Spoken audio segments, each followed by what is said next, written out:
Assalamualaikum warahmatullahi wabarakatuh. Perkenalkan, nama saya Sri Murniati, SPD MIL. Saya guru biologi pada SMA Negeri 15 Garut. Untuk video pembelajaran kali ini, saya akan membahas tentang bagaimana kesulitan saya untuk mengingat nama-nama peserta didik yang begitu banyak jumlahnya.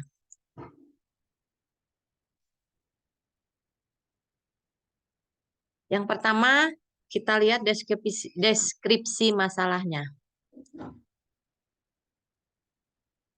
Saya dalam setiap minggunya mengajar biologi sebanyak 24 jam pelajaran, terdiri dari 3 kelas, yaitu kelas 12 dan 4 kelas 10 atau yang dikenal dengan fase E pada sekolah penggerak.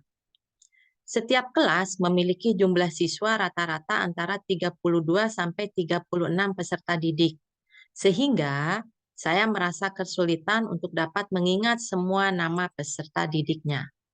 Sedangkan untuk menilai peserta didik itu sendiri, kita lebih baik harus mengingat wajah mereka, wajah peserta didik, sehingga dapat meminimalisir terjadinya kesalahan dalam menilai dan memasukkan data nilai.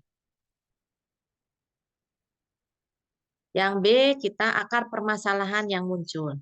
Dalam kegiatan pembelajaran, kita perlu mengidentifikasi, mengenal, dan mengingat peserta didik untuk penilaian kognitif dan keterampilan.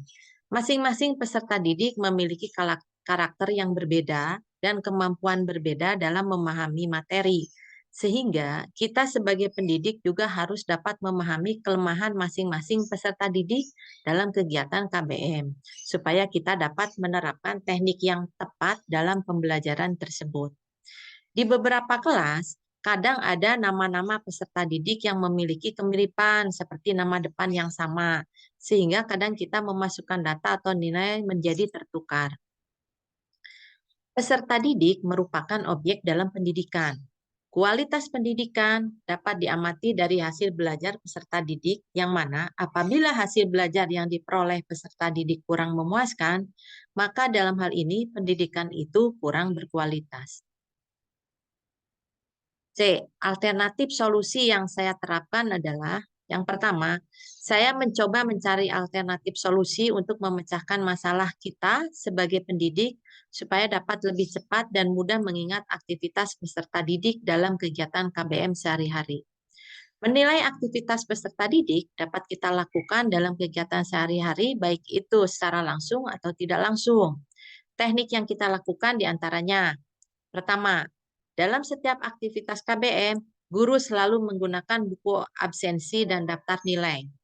Kemudian yang kedua, aktivitas peserta didik yang kita identifikasi setiap KBM diberi tanda checklist untuk menandai keaktifan baik dalam bertanya atau menjawab pertanyaan. Kemudian yang ketiga, peserta didik dimotivasi untuk selalu aktif dalam KBM. Yang keempat, sering-seringlah menilai secara langsung dengan cara memanggil satu persatu peserta didiknya, sehingga lama-kelamaan kita dapat mengenal dan mengingat peserta didik. Seperti contoh gambar berikut ini adalah saya memanggil peserta didik dalam penilaian, kemudian bertanya kesulitannya di mana, sambil memperhatikan masing-masing peserta didik. Mudah-mudahan dengan cara ini kita lebih mudah mengenal peserta didik. Yang D, hasil pemecahan masalah. Dari solusi yang sudah saya terapkan, ternyata kita dapat meminimalisir. Yang pertama, dengan teknik yang kita lakukan selama KBM, yaitu sering memberikan penilaian secara langsung terhadap peserta didik, maka mempercepat kita untuk mengenal dan mengingat peserta didik. Dengan cara kita mengingat peserta didik, lebih meminimalisir kesalahan dalam memasukkan data nilai. Peserta didik yang diberi nilai secara aktif akan lebih termotivasi dan memotivasi peserta didik yang lain untuk aktif dalam KBM-nya.